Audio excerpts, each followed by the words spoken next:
Hello दोस्तों, welcome back to my YouTube channel KP study अड्डा। तो दोस्तों, हम चर्चा कर रहे थे डाइजेस्टिव सिस्टम के बारे में। अब तक हमने डाइजेस्टिव सिस्टम के बारे में जाना और डाइजेस्टिव सिस्टम के अंगों के ऊपर चर्चा की।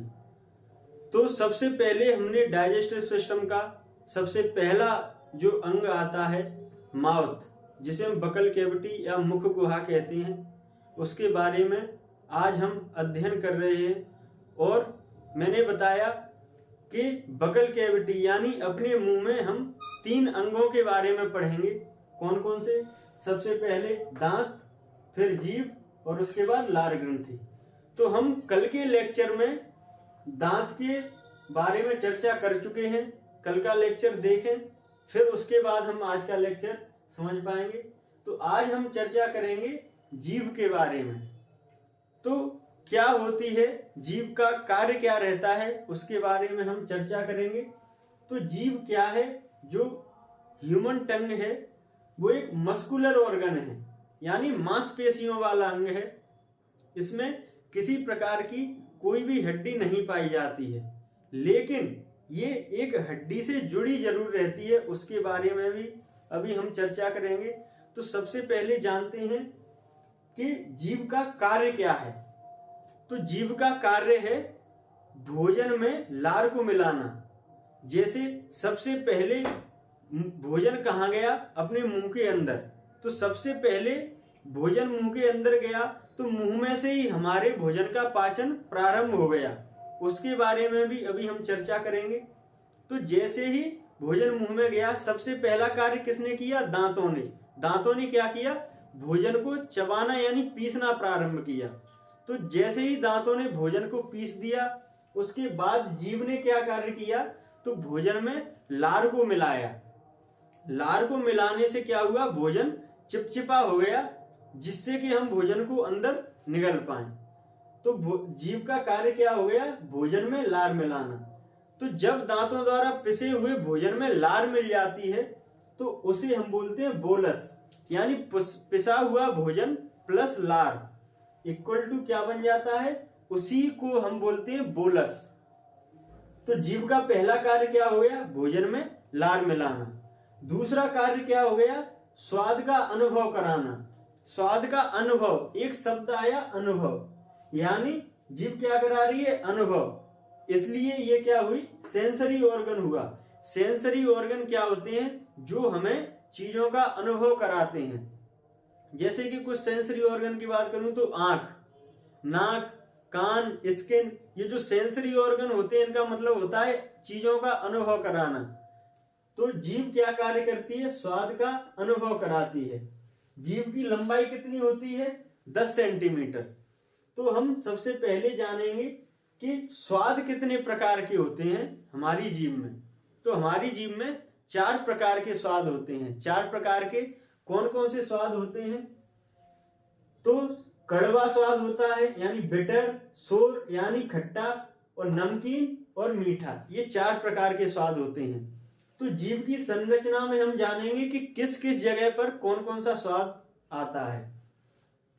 तो सबसे पहले जो हमारे जीभ का सबसे आगे वाला यानी अग्रभाग होता है, जो जीभ का सबसे पहले जो आगे वाले दांतों से टच हुआ हिस्सा होता है, सबसे आगे वाला जो हिस्सा है, ये क्या करता है? मीठा स्वाद। मीठा स्वाद कहां पे होता है? जीभ के सबसे आगे वाले हिस्से में। फिर जीभ के ये जो दोनों साइड वाले हिस्से हैं, नीचे से ऊपर वाला, ये साइड वाला, ये साइड वाला, ये दोनों कौन सा स्वाद अनुभव कराते हैं? ये दोनों हिस्से नमकीन स्वाद का यानी नमक वाले स्वाद का अनुभव कराते हैं। फिर इससे ऊपर आया ये वाला हिस्सा जीभ का जो होता है, यानी बीच से थोड़ा ऊपर, ये हिस्सा खट्टा, यानी इस वाले हिस्से में खट्टे स्वाद का अनुभव यहां पर होता है। फिर उससे बाद में जो सबसे ऊपर वाला हिस्सा होता है जीभ में, सबसे अंदर वाला हिस्सा, वो कड़वा स्वाद का अनुभव कराता है, यानी बिटर टेस्ट का अनुभव कराता है। और जीभ का ये जो मध्य भाग दिख रहा है, ये जो पॉइंट बने हुए हैं, ये जो मध्य भाग है, ये जीभ का भाग स्वादहीन होता है, यानी टेस्टलेस होता है। इस जगह पर जीभ में कोई स्वाद नहीं होता है। जैसे मैं कहूं सबसे आगे मीठा स्वाद, अगर हम सबसे पहले कोई मीठी चीज ले जाकर और सीधा अंदर रखें, मतलब इस वाले हिस्से पर रखें, तो हमें मीठे स्वाद का अनुभव नहीं होगा, क्योंकि मीठा स्वाद जब तक यहाँ इस वाले हिस्से में टच नहीं होगा, मीठा स्वाद का अनुभव नहीं होगा। उसी प्रकार साइड में नमकीन स्वाद होता है, यानी जब तक साइड में टच नहीं होगा, जब तक हमें नमकीन स्वाद का अनुभव नहीं होगा। इस वाले हिस्से में खट्टे स्वाद का अनुभव होता है और सबसे पीछे होता है कड़वे स्वाद का अनुभव। जब जैसे हम ज्यादा खाना कभी खा लेते हैं तो हमें थोड़ा वॉमिटिंग टाइप का आता है, तो जब खाना एक डकार के रूप में ऊपर तक आता है तो थोड़ा कड़वा कड़वा लगता है हमें। वो क्यों लगता है? क्योंकि वो यहीं तक आकर वापस चला जाता है और यही जगह होती है कड़वे स्वाद की, इसलिए हमें कड़वा स्वाद अनुभव होता है। वो क्या होता है? हाइड्रोक्लोरिक एसिड, इसीलिए हम कड़वे स्वाद का अनुभव कर पाते हैं। लेकिन ये मध्य वाला हिस्सा एकदम टेस्टहीन होता है, मतलब स्वादहीन होता है। तो हम बात करेंगे कि स्वाद का अनुभव कराती है। अब स्वाद का अनुभव हमें कैसे होता है? तो जीभ पर छोटे छोटे छोटे छोटे सूक्ष्म संरचनाएं पाई जाती हैं, बालनुमा संरचनाएं होती हैं, उन्हें क्या बोलते हैं? स्वाद कलिकाएं। स्वाद कलिकाएं क्या करती हैं? तो स्वाद कलिकाओं द्वारा ही हमें स्वाद का अनुभव होता है। स्वाद कलिकाएं सेरेब्रम से, यानी मस्तिष्क का जो सेरेब्रम वाला हिस्सा होता है उससे कनेक्ट रहती हैं, यही अनुभव कराती है, यही संवेदना देती हैं हमारे सेरेब्रम वाले हिस्से को, जिससे हमें स्वाद का अनुभव होता है। ये बालनुमा संरचनाएं होती हैं जिन्हें सूक्ष्म बिलाई कहते हैं। सूक्ष्म बिलाई होती हैं, सूक्ष्म बिलाई मिलकर क्या बनाती हैं? पेपली का निर्माण करती हैं। कुछ सूक्ष्म बिलाई मिलकर पेपली का निर्माण करती हैं। पेपली क्या होती हैं? यही अलग अलग पेपली मिलकर अलग अलग स्वाद का निर्माण करती हैं। अलग अलग स्वाद, जैसे नमकीन वाले स्वाद की अलग पेपली होंगी, मीठे स्वाद की अलग पेपली होंगी, इस प्रकार कुछ पेपली मिलकर अलग अलग स्वाद का निर्माण करती हैं। पेपलियों की संख्या कितनी होती है? तो 8000 से 10,000, 8000 से 10,000 के बीच में पेपलियों की संख्याएं होती हैं। तो महिलाओं में पेपली की संख्या ज्यादा होती है पुरुषों की तुलना में, इसलिए महिलाओं में स्वाद का अनुभव करने की ज्यादा क्षमता होती है पुरुषों की तुलना में। महिलाओं को स्वाद का ज्यादा अनुभव होता है क्योंकि उनकी जीभ पर पेपली की संख्या ज्यादा होती है। जीभ के पिछले हिस्से में टॉन्सिल द्वारा लिम्फोसाइट का निर्माण होता है। जो जीभ जहां जुड़ी रहती है, अभी मैंने कहा जीभ एक हड्डी से जुड़ी रहती है, जीभ हायोड हड्डी से जुड़ी रहती है, जो इस जगह पे रहती है, जीभ उसी हड्डी से जुड़ी रहती है। और यही जीभ के पीछे टॉन्सिल होते हैं, टॉन्सिल द्वारा, और टॉन्सिल का काम क्या होता है? लिम्फोसाइट का निर्माण करते हैं वो टॉन्सिल। लिम्फोसाइट का कार्य क्या है? ये रोगाणु जो भोजन में हमारे में कुछ जीवाणु चले जाते हैं, रोगाणु होते हैं, उन्हें मिटाता है, ये उन्हें खत्म करता है। इसलिए लिम्फोसाइट का कार्य क्या है? रोगाणुनाशी का कार्य है। ये भोजन के हानिकारक जीवाणुओं को नष्ट करता है। तो ये हमने जीभ के बारे में चर्चा की। जीभ का कार्य क्या है? भोजन में लार मिलाना, स्वाद का अनुभव कराना। स्वाद हमने पढ़ा 4 प्रकार का होता है और कुछ सूक्ष्म बिलाई मिलकर पेपली का निर्माण करती हैं। पेपलियों की संख्या 8000 से 10,000 होती है और महिलाओं में स्वाद का अनुभव ज्यादा होता है। ये हमने जीभ के बारे में चर्चा की। अब हमारा दांत और जीभ कंप्लीट है।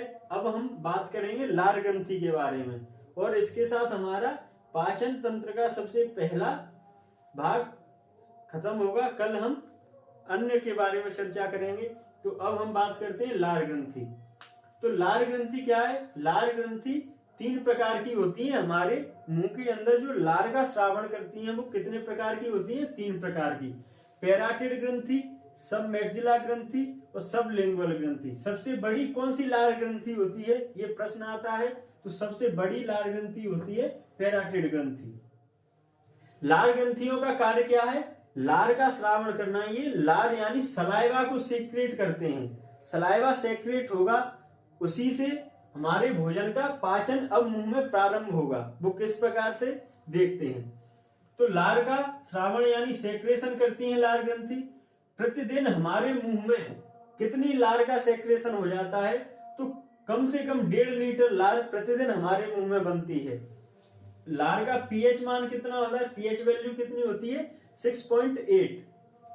तो लार में क्या होता है? 99% वाटर होता है, 1% एंजाइम होते हैं। लार में एंजाइम होते हैं जो हमारे भोजन का पाचन मुंह से ही प्रारंभ कर देते हैं। तो एंजाइम 4 प्रकार के होते हैं हमारी लार में। कौन कौन से? Ptyalin, diastase, lysozyme, mucus. Ptyalin और डायस्टेज का एक ही कार्य है, लाइसोजाइम का अलग और म्यूकस का अलग। टायलिन का कार्य क्या है? तो टायलिन हमारे मुंह से ही आंशिक पाचन प्रारंभ कर देता है। मुंह से ही आंशिक पाचन प्रारंभ कर देता है। किस प्रकार? टायलिन 30% जो 30% कार्बोहाइड्रेट का पाचन हमारे मुंह में ही कर देता है। कार्बोहाइड्रेट क्या होता है? कार्बोहाइड्रेट स्टार्च, जैसे कार्बोहाइड्रेट के रूप में हम स्टार्च खाते हैं तो स्टार्च को माल्टोज में बदल देता है। माल्टोज क्या है? डाइसैकेराइड। डाइसैकेराइड क्या होता है? जो दो ग्लूकोज के अणुओं से मिलकर बनता है, वो है माल्टोज। अभी मैंने कहा कि हम भोजन क्यों करते हैं? ऊर्जा के लिए।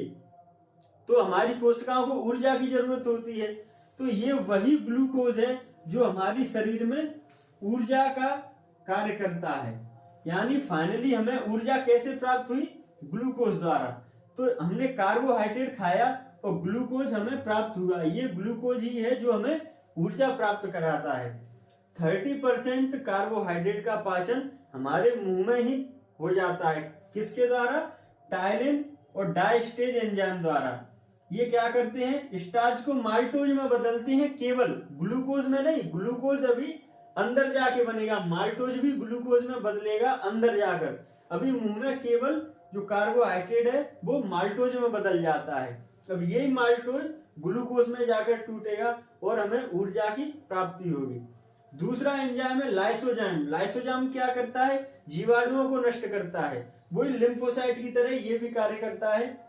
हमारे भोजन में जो भी जीवाणु होते हैं हानिकारक, उन्हें नष्ट करता है।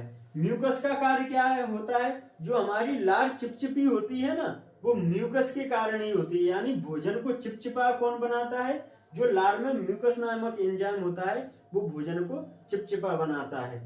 तो इस प्रकार हमने देखा कि किस प्रकार से हमारे मुंह में ही भोजन का पाचन प्रारंभ हुआ। तो कार्बोहाइड्रेट का पाचन हमारे मुंह से ही प्रारंभ हो जाता है। प्रोटीन का पाचन मुंह से प्रारंभ नहीं होता। लेकिन हम कहें कि भोजन का पाचन कहां से प्रारंभ हो जाता है, तो हमारे मुंह से ही भोजन का पाचन प्रारंभ हो जाता है।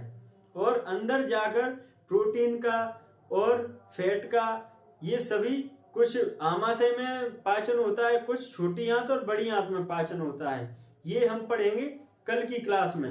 अभी हमने जाना कि किस प्रकार से कार्बोहाइड्रेट का 30% पाचन हमारे मुंह से ही प्रारंभ हो गया। इसलिए हम कहते हैं कि हमारे भोजन का पाचन कहां से प्रारंभ हो जाता है, तो हमारे मुख गुहा यानी माउथ से ही हमारे भोजन का पाचन प्रारंभ हो जाता है। तो आज हमने सबसे पहला अंग यानी मुख गुहा, बकल कैविटी पूरी कर ली है। अब कल से हम अन्य पाचन अंगों के बारे में पढ़ेंगे और चर्चा करेंगे पाचन अंग के पूरे तंत्र के बारे में। और कल की वीडियो जो दांत के ऊपर बनी थी उसे आप जरूर देखें, फिर आज की वीडियो आप उसी हिसाब से समझ पाएंगे। और कल हम पढ़ेंगे पाचन तंत्र के आगे। इसी के साथ धन्यवाद।